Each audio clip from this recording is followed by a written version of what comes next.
Hey everyone, I hope you are all having a good week.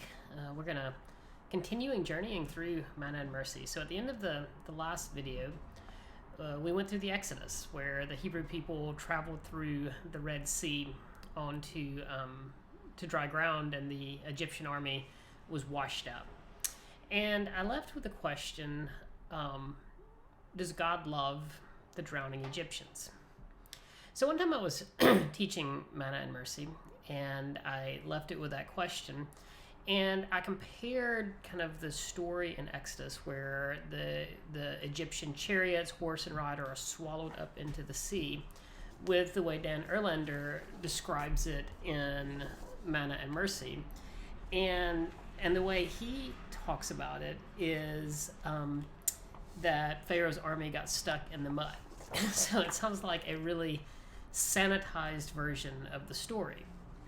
And so somebody pointed that out in the book, and I was like, yeah, well, remember at the beginning, in Erlander's introduction, he talked about how he was going to emphasize the parts of Scripture that leaned more toward justice and peace and shalom, that portrayed God as loving and merciful, and he was going to de-emphasize or even just kind of ignore the parts of Scripture that tended toward ethnocentrism, violence, domination, those things. And so my answer to this person's question was, yeah, I think Erlander's taking a lot of creative license here for his interpretation to be consistent with his theology. And, I went on, and we all do that, right? We all reinterpret, reimagine problematic text and things like that.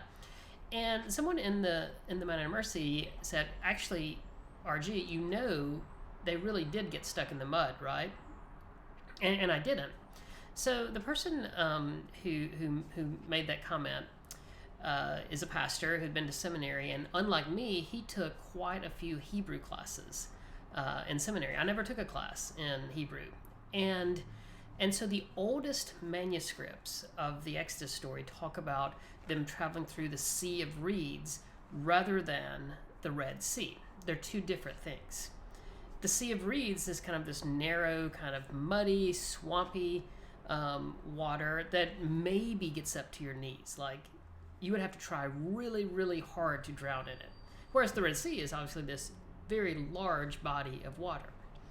But the other thing is, if you notice the geography of the region, they would have had to have traveled way out of their way to go from Egypt across to the Promised Land where they were headed into the Sinai wilderness. They would have had to have gone way out of their way to travel through the Red Sea. It was far more likely that they would have gone through the Sea of Reeds. And so the idea of Pharaoh's army drowning in a foot of water would be satirical, and would have been meant to be satirical.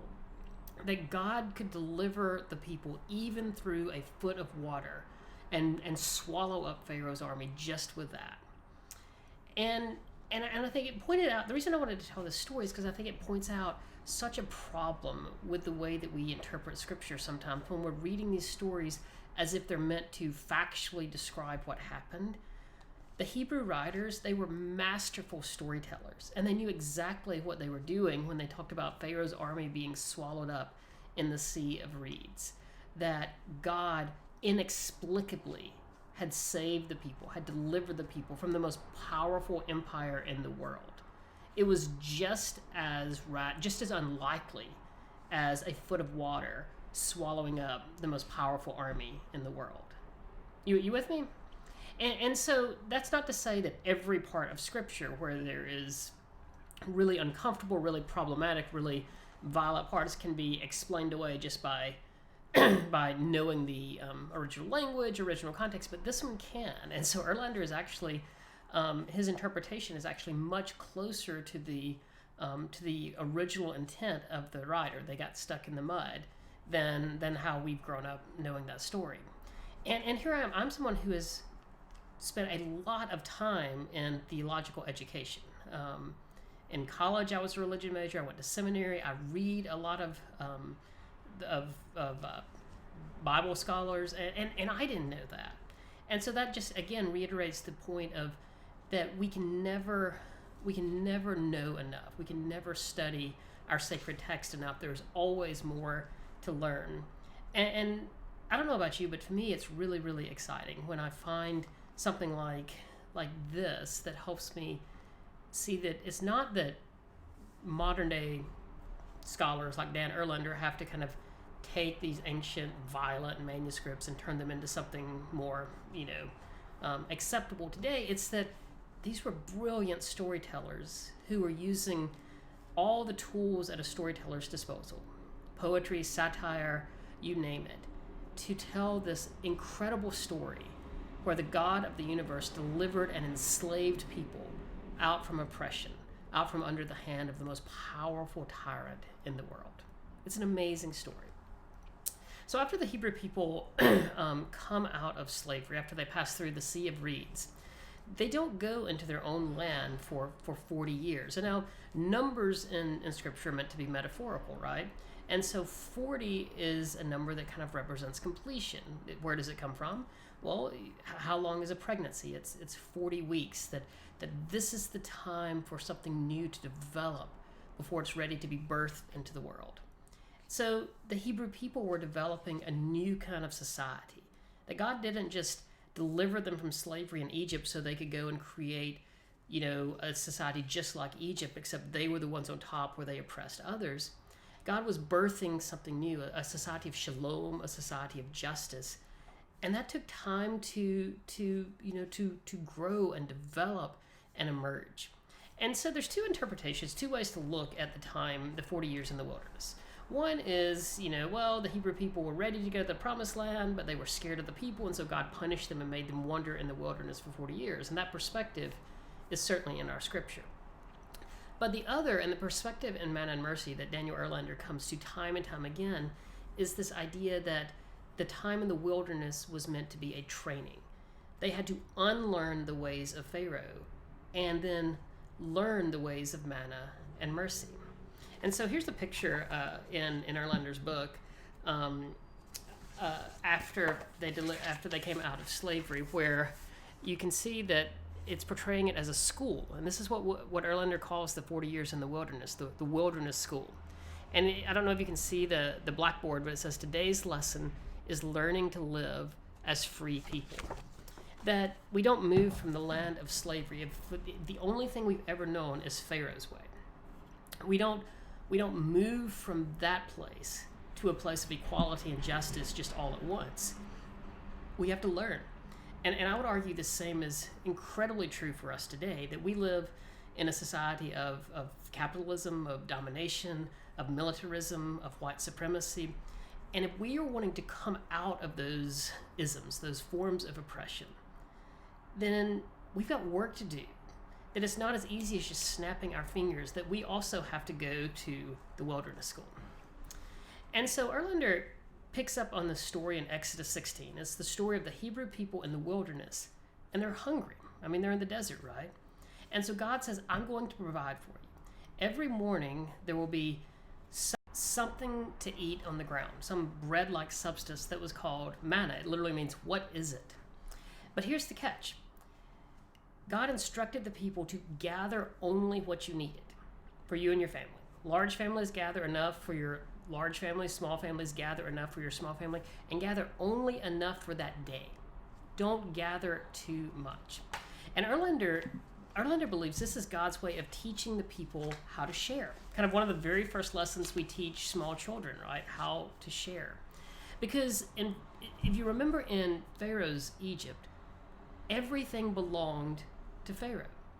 But if you're going to build a different kind of society than that, then you have to learn that we rise or fall together. That there is enough for all of us, that we are going to have shared collective ownership. And we'll see this in the New Testament church, right? Where later it'll say they never counted private ownership of anything. And so Erlander, in chapter 3, the entire chapter is called the Wilderness School. And when I teach Manna and Mercy, I just go straight through this chapter. I think it's so good. But Erlander believes there are 3 lessons here in the story of the Hebrew people in the wilderness. The first is that God gives manna for all. That God has created this world in such a way so that there is enough for everyone. There's enough food, there's enough water, there's enough resources for every single human on this planet. There's enough for us to all have what we need. as long as some of us don't take too much. And that comes to the second point, and that is the hoarding stinks. And so what happened in the story in Exodus is that people who gathered more than enough for the next day, well, it rotted and it became foul. It would stink. And you see the picture of Erlander's portraying this with the people in the tent, and it's smelling bad. And one of the people says, "Let's get out of here. It smells bad." And the other's like, "You and your hoarding," right? And this is such a counter, right, to the message that we hear all the time, where we have to get more and more and more. And I don't just mean like kind of the unbridled greed that I think most of us would critique. I mean me, right? Like, I think I have to have a retirement account. I have to have a kid's savings account. And I would love to tell you that I'm at a point where I trust enough and that we can be in a society where we know that everyone will have what they want. But I'm not there yet. And so, yeah, I'm a hoarder right now. And I think sometimes we can kind of give ourselves a hard time, like, I should individually be willing to give up more. But more and more, I'm kind of convinced that's not how to look at it, because these weren't individual rules. Rather, this was the ordering of society. So one way that I would feel free to not hoard money for my kids to go to college is if we lived in a society where college was free, right? Or one way I would feel more free to not have to hoard up in my pension is if we lived in a society where we made sure we took care of people when they retired, right? Now, that's by no means the only reason. I have a lot of internal work to do, and I could be way more generous than I am. And so I'm not trying to say that all of that is blamed on our capitalist society that refuses to do these things. But I think that's a huge part of it, that we have created a society that makes it really, really hard for us as individuals to live faithfully to the principles of the wilderness school. But they were never meant to just be individual principles. These were meant to be the governing of a society. And that's why it so frustrates me when you hear people say, well, you just need to keep religion out of politics. So I agree in the sense that, like, we should never say, like, only people who believe X, Y, and Z should be in elected office. But I think these principles of our faith have incredible political ramifications, right? That we are not going to institute a theocracy, but it would be awesome if we lived in a society that was based on the principles of the wilderness school. A strong social safety net, the common good, that no one has too much, that those who have more pay way more to support others. Those are the principles of the wilderness school. That's the principles of the Old Testament. And I think it would be great if our society was ordered around those things. And then the last principle, so we've got God gives enough for all when we share, that when we take too much, that hoarding stinks. And then the last one is the gift of Sabbath, that it is okay to take time to rest. And we'll talk about Sabbath in more detail in another video, but it's worth noting that everybody and everything was included in the Sabbath rest. People, animals, employees, even the land, that everything God made gets to rest, that everything God made gets to enjoy life. And the way Erlander kind of summed up this teaching of the wilderness school, this way of being, and so they could build a different kind of society in the Pharaoh's Egypt, is this, that we own nothing. We own nothing. All is God's, all is gift. That God gives enough for all to be shared by all. Hoarding causes rot and it stinks. And so we are called to work, but work is helping God distribute manna, not just for people who, say, I have a calling to be a minister, but we all have a calling to use our work to distribute manna, to distribute resources, to make sure this world is a more just and equal place. And then God gives rest so humans can practice full-time what life is all about. And that's friendship with God, friendship with others, and friendship with nature. All right, thanks so much, everyone. If you want to hang around, just a couple of teaching tips. So one thing I like to do with this one is, you just invite people to read chapter 3. And then as they're discussing at the table, I think this is a great place to help them get creative. Like if you were going to start the wilderness school, what would your syllabus be? What classes would you teach? What lessons would be important for your students to get? And it's kind of, again, like it kind of becomes obvious, right? Things like economics or economic justice, how to grow food, somebody said one time, and so on and so forth. But it's all about this way of living faithfully and sustainably and justly in the world, and how we and what we do with our resources. All right, everyone, thanks so much. Take care.